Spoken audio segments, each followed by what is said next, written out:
Tuhan bersamamu.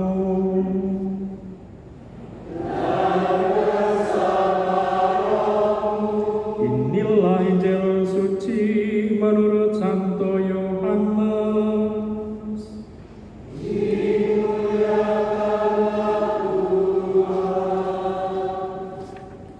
Datanglah seorang yang diutus Allah, namanya Yohanes.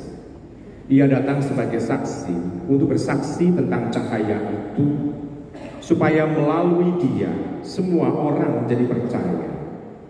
Yohanes sendiri bukan cahaya itu, tetapi dia harus bersaksi tentang cahaya itu.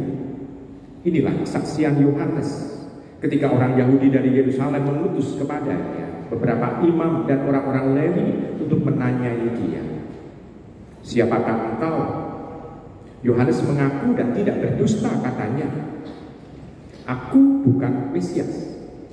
Lalu mereka bertanya kepadanya, "Kalau begitu, siapa?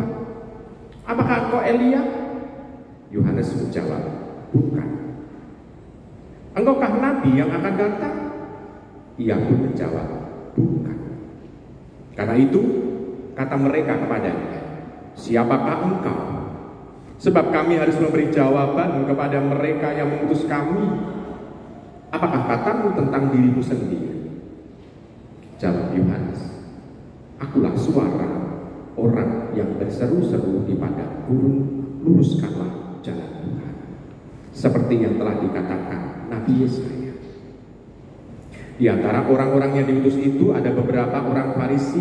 Mereka bertanya kepada Yohanes, "Kalau demikian, mengapa engkau membaptis? Jikalau engkau bukan Mesias, bukan Elia, dan bukan Nabi yang akan datang." Yohanes menjawab mereka, "Aku membaptis dengan air, tetapi di tengah-tengah kamu berdiri Dia yang tidak kamu kenal, yaitu Dia yang datang kemudian daripada aku. Membuka tali kasutnya pun aku tidak layak." Hal itu terjadi di Betania yang di seberang sungai Yordan, tempat Yohanes membaptis. Demikianlah sabda Tuhan.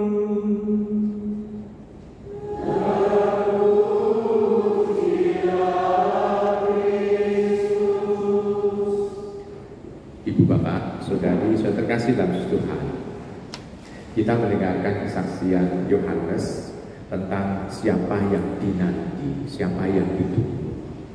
Dan dia sebetulnya, pertanyaan yang ditujukan kepada Yohanes bukan mengenai Mesias yang akan datang, tetapi mengenai kehadiran dirinya sendiri.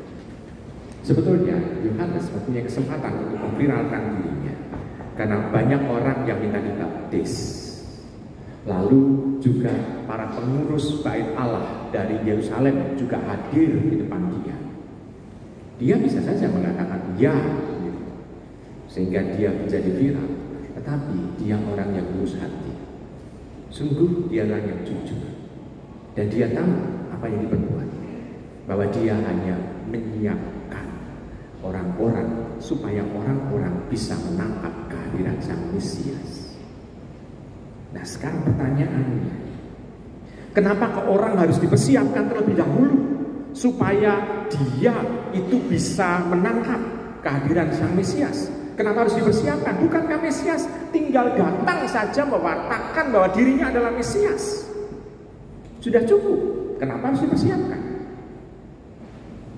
Saudari-saudari kasih dalam Tuhan, karena yang mau datang itu adalah yang ilahi, maka manusia yang duniawi ini tentu akan meleset di dalam menangkap.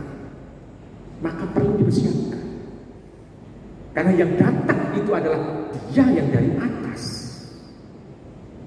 Maka manusia yang mempunyai kelemahan, keterbatasan maupun kekurangan harus dipersiapkan terlebih dahulu supaya Sang Mesias kalau datang itu tidak terabaikan, namun bisa disambut. Maka Yohanes itu menyiapkan.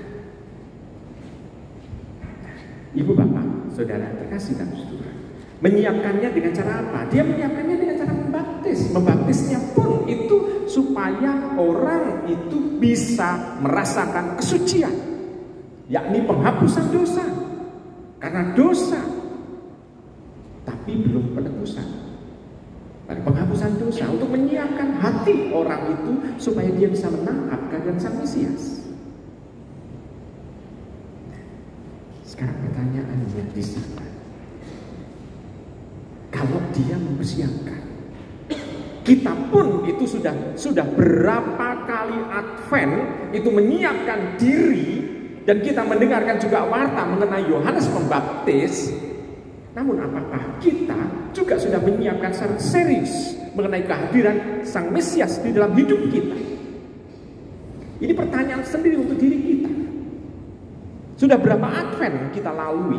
Sudah berapa Advent kita peringati? Paling tidak setahun itu 4 kali Advent. Tapi apakah kita serius untuk menyiapkan diri untuk kehadiran Sang Mesias? Dia yang ilahi, yang sebetulnya mau untuk menjadikan kita itu menjadi yang layak untuk hidup bersama dengan Bapa di surga. Jadi Sang Mesias hadir untuk membawa orang bisa merasakan dan mengalami kehadiran Bapa tidak hanya di dunia ini, tetapi juga nantinya disempurnakan bersama di surga. Ibu, Bapak, saudari terkasih dalam Tuhan. Jadi kita bisa melihat di sana kehadiran Sang Mesias seperti itu. Sehingga dalam peristiwa Sang Mesias pun Putra Allah itu dibaptis oleh Yohanes. Jadi dibaptis oleh Yohanes bukan karena dia punya dosa, bukan. Tetapi karena mau untuk menuntaskan bahwa dia turun dari Allah untuk menjadi manusia. Berarti dengan dia dibaptis itu mau menjadi sama dengan orang-orang lain, sama dengan kita. Tetapi tujuannya bukan untuk menghapus dosa-dosanya karena dia memang tidak punya dosa, tetapi untuk melihatkan bahwa dia, Sang Mesias itu, Putra Allah itu, anak manusia itu turun sama menjadi manusia. Dan total, bahkan totalnya adalah dengan kematian, dengan kesengsaraan. Jadi kita bisa melihat di situ. Nah, Ibu, Bapak, Saudara, sudah terkasih dalam Tuhan. Ada beberapa orang yang guyonan, toh Mesias juga bukan totalnya, bukan 100% Romo. Loh, kok nggak 100%? Gimana? Dia kan manusia, menjadi manusia. Lah kami manusia kan kami menikah, tapi Yesus kan tidak. Berarti kan belum 100%. Nah, tapi ini kan jawaban guyonan. Tetapi yang mau diungkapkan adalah karena dia sempurna adanya. Sedangkan kalau manusia itu kan cipta Allah, gabungan antara pria dan perempuan yang disatukan. Yang tidak sempurna adalah kami para Romo. Ini guyonan ya. Nah, sempurna Allah kita laki-laki atau perempuan? Kita guyonan ini laki-laki atau perempuan? Hah?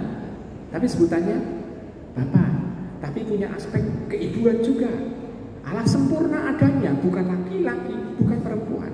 Tetapi citra Allah, manusia diciptakan sesuai dengan citranya, itu laki-laki dan perempuan, 2 orang.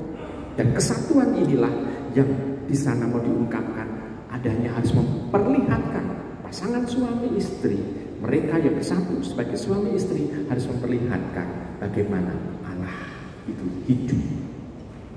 Di situ kita bisa melihat kesempurnaan. Sedangkan kalau Tuhan, Sang Firman yang menjadi manusia, berarti dia adalah yang ilahi itu, maka dia juga tidak perlu menikah.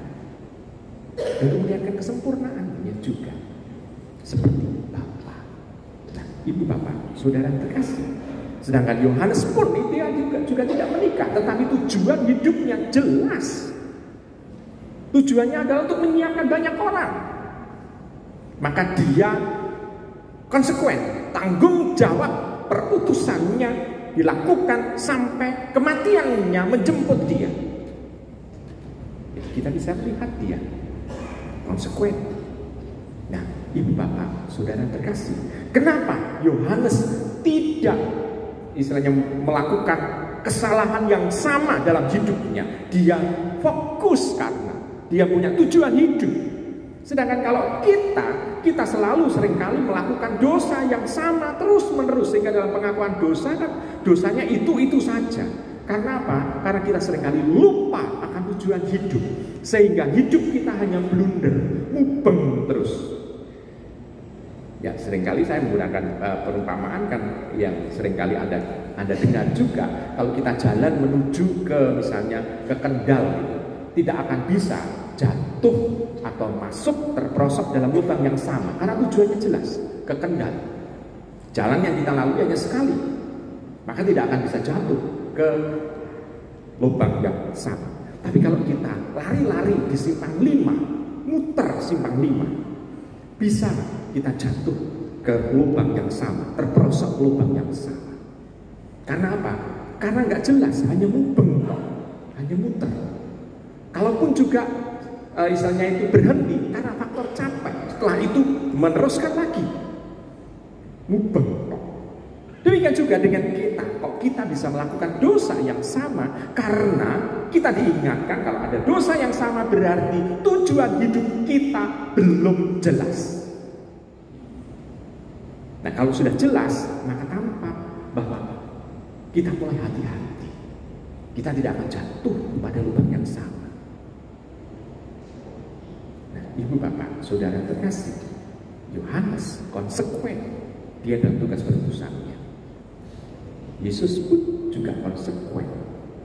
Nah, kalau demikian, kita diajak bagaimana? Ya, kita diajak supaya kita mempersiapkan diri. Dan juga kita harus merumuskan kembali tujuan hidup kita ini.